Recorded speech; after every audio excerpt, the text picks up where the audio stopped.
YCP హయాంలో మద్యం రవాణా కాంట్రాక్టును అడ్డం పెట్టుకుని దోచుకున్న వ్యవహారంలో వివిధ జిల్లాల్లోని ఆ పార్టీ కీలక నాయకులు భారీగా లబ్ధి పొందినట్లు ఎన్ఫోర్స్మెంట్ డైరెక్టరేట్ దర్యాప్తులో వెల్లడైంది. పలువురు వైసీపీ నేతలు వారి సంబంధీకుల సంస్థలకు సబ్ కాంట్రాక్టులు అప్పగించినట్లు గుర్తించామని ఈడీ ప్రకటించింది. ఏ ప్రాంతాల్లో ఈ సబ్ కాంట్రాక్టులు ఎవరెవరు పొందారు, వారి నేపథ్యం ఏంటి, వారి మధ్య జరిగిన హవాలా లావాదేవీలు వంటి అంశాలపై ఈడీ లోతుగా దర్యాప్తు చేస్తోంది. ఈ కేసులో తాజాగా రాజ్ కేసిరెడ్డి, ఏపీ ఎస్బీసీఎల్ అప్పటి ఎండీ డి వాసుదేవరెడ్డిను అరెస్టు చేసిన ఈడీ అధికారులు మిగతా పాత్రధారులపైన గురిపెట్టారు. వైసీపీ ముఠా తరపున మద్యం కుంభకోణంలో అన్ని తానే వ్యవహరించిన రాజ్ కేసిరెడ్డి తొలుత తన ముసుగు సంస్థలైన Sigma supply chain solutions private limited, Prasad transports కు రాష్ట్ర స్థాయిలో మద్యం రవాణా కాంట్రాక్టు దక్కేలా చేసుకున్నట్లు ఈడీ గుర్తించింది. తర్వాత దాన్ని ప్రాంతాల వారీగా విభజించి పలువురు వైసీపీ నేతలు వారి సంబంధీకుల సంస్థలకు సబ్ కాంట్రాక్టులు అప్పగించినట్లు నిర్ధారించుకుంది. మద్యం రవాణా సబ్ కాంట్రాక్టులు పొందిన సంస్థల్లో విజయనగరం జిల్లాకు చెందిన ఓ ప్రజాప్రతినిధి, గుంటూరు జిల్లాకు చెందిన ఓ మాజీ మంత్రి, చిత్తూరులోని ఓ వైసీపీ నాయకుడివి, వారి సన్నిహితులవి ఉన్నాయని ఇప్పటికే సిట్ గుర్తించింది. సిట్ నుంచి వివరాలు తీసుకున్న ఈడీ ఆయా సంస్థల పేరిట జరిగిన లావాదేవీలపై మరింత లోతుగా దృష్టి సారించింది. ఈ కేసులో ఇప్పటి వరకు దర్యాప్తులో వెలుగు చూసిన అంశాలు, గురువారం చేపట్టిన సోదాల్లో పట్టుబడిన వాటి వివరాల్ని ఈడీ శుక్రవారం వెల్లడించింది.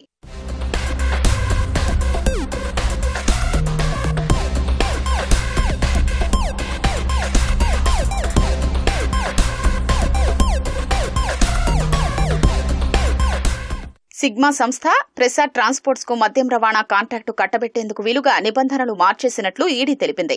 అంతకుముందు వరకు జాయింట్ కలెక్టర్ల నేతృత్వంలోని జిల్లా స్థాయి కమిటీలు ఆయా జిల్లాల్లో రవాణా కాంట్రాక్టును ఖరారు చేసేవంది. ఒక్కో మద్యం కేసుకు రవాణా ఛార్జీల కింద $19.68 చొప్పున చెల్లించేవారని తెలిపింది. జిల్లా స్థాయిలో ఈ కాంట్రాక్టుల ఖరారు విధానాన్ని రద్దు చేసి బేవరేజెస్ కార్పొరేషన్ స్థాయిలో కాంట్రాక్టులు ఖరారు చేశాక ఒక్కో కేసుకు $35.57 చొప్పున చెల్లించినట్లు ఈడీ వెల్లడించింది. ఇలా 195.33 కోట్ల రూపాయలు దోచుకున్నట్లు తెలిపింది. ఈ మొత్తం కుట్రకు రాజ్ కేసిరెడ్డి రూపకల్పన చేశారని ఈడీ తెలిపింది. నాటి బేవరేజెస్ కార్పొరేషన్ ఎండీ వాసుదేవరెడ్డి తన హోదాను అడ్డం పెట్టుకుని కుట్ర అమల్లో కీలకంగా వ్యవహరించారని వెల్లడించింది. సిగ్మా, ప్రసాద్ ట్రాన్స్పోర్ట్స్ కంపెనీల పేర్లను రికార్డుల నిర్వహణకే వాడుకున్నారు తప్ప వాటి పేరిట ఈ కాంట్రాక్టు బాధ్యతలు నిర్వహించింది, లబ్ధి పొందింది రాజ్ కేసిరెడ్డి, వాసుదేవరెడ్డి సహా ఇతరులేనని ఈడీ వెల్లడించింది. మద్యం రవాణా కాంట్రాక్టును తమ గుప్పిట్లోకి తీసుకుని ధరలు పెంచేసి దోచుకునేందుకు రాజ్ కేసిరెడ్డి కుట్రకు రూపకల్పన చేసినట్లు ఈడీ స్పష్టం చేసింది. ఐటీ సలహాదారుగా తన హోదాను, పలుకుబడిని అడ్డం పెట్టుకుని ఈ కుట్రకు బీజం వేశారని తేల్చి చెప్పింది. డొల్ల కంపెనీలు సృష్టించే తన అనుచరుడైన T Eshwar Kiran Kumar Reddy, beverages corporation అప్పటి ఎండీ డి వాసుదేవరెడ్డి అక్రమ లావాదేవీల కోసం ఏర్పాటు చేసిన డొల్ల కంపెనీల్లో ఒకటైన అరోయో అదనపు డైరెక్టర్ అంజనీ కుమార్ తదితరులతో కలిసి ఈ కుట్ర అమలు చేశారని ఈడీ పేర్కొంది.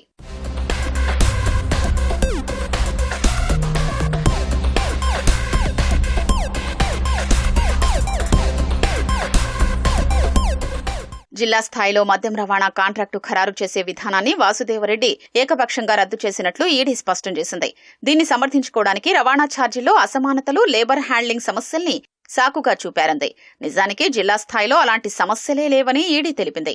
ప్రభుత్వం నుంచి అనుమతి లేకుండానే రాష్ట్ర స్థాయిలో బేవరేజెస్ కార్పొరేషన్ మద్యం రవాణా కాంట్రాక్టు ఖరారు చేసే విధానాన్ని అమలు చేశారంది. అధికారులకు సమాచారం ఇవ్వలేదని స్పష్టం చేసింది. సిగ్మా సంస్థకు కేటాయించిన కాంట్రాక్టు గడువు ముగిసిన తర్వాత కూడా దీర్ఘకాలం పాటు పొడిగించుకుంటూ వెళ్లారని, దీనివల్ల ప్రభుత్వ ఖజానాకు భారీగా నష్టం వాటిల్లిందని ఈడీ స్పష్టం చేసింది.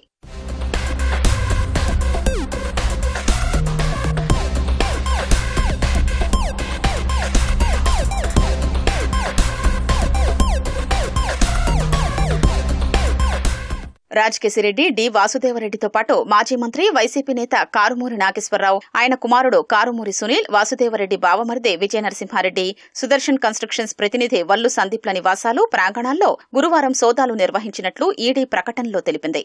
ఒక లగ్జరీ కారు, 94.50 లక్షల విలువైన వాచీలు, లెక్కల్లో చూపని నగదు స్వాధీనం చేసుకున్నట్లు వివరించింది.